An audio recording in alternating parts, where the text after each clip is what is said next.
If you've been following the Democratic primary election closely, you've probably heard the term superdelegate quite a bit recently. But why do superdelegates exist in the first place? And what exactly is a superdelegate? Even hardcore political insiders seem to be confused about this. Karl Rove, for instance, has suggested that the Republican Party has superdelegates as well.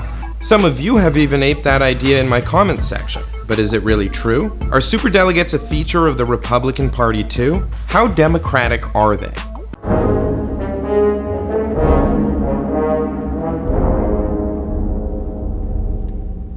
This shouldn't shock you, but Karl Rove is wrong. The Republican Party does not have superdelegates. The closest they have are 3 members of the RNC in each state who each get to vote. Now those 3 members per state do get to be delegates automatically, but unlike an actual superdelegate, they do not get to vote for whoever they want. They are bound to vote for the winner of their state's popular vote. It's kind of like the US Senate. While the House of Representatives, or pledged delegates, will have more Californians than Rhode Islanders, the Senate gives an equal voice to each state. By RNC rules, the vast majority of delegates are pledged delegates who together represent the will of the people fairly proportionally. But each state is also automatically granted 3 extra delegates supporting their state's favorite candidate. You could argue it makes the selection process less democratic, but it's nothing like the obscenity of the Democratic Party's superdelegates. DNC superdelegates are not just seated automatically. They also get to vote for whoever they want. In fact, they can announce who they will be voting for and then change it at the convention. And by the way, that's why CNN really shouldn't be counting superdelegate votes yet. When we do our totals, you think it's okay to include? Not yet, because they're not actually voting.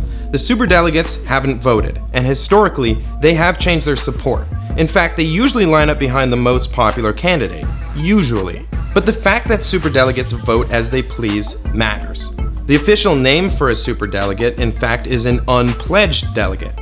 Their distinguishing characteristic is that they are not bound to vote for anyone. They do not have to vote for the candidate that the people prefer. Superdelegates are then, by design, completely undemocratic. And this undemocratic structure is serious. While the RNC's automatic delegates are constrained to 3 per state, superdelegates represent a whopping 15% of the votes cast to determine the Democratic Party's nominee. So superdelegates are a strong check against the will of the people.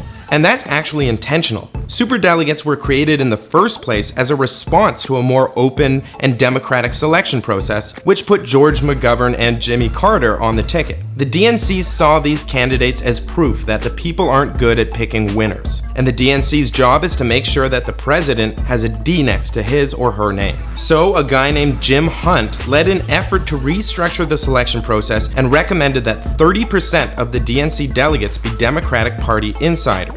The number was then reduced to about 14% when the process was finally implemented in 1984. And even though the process was less democratic, it worked. The DNC selected President Walter Mondale. Oh wait, Mondale actually lost, but he came close, right?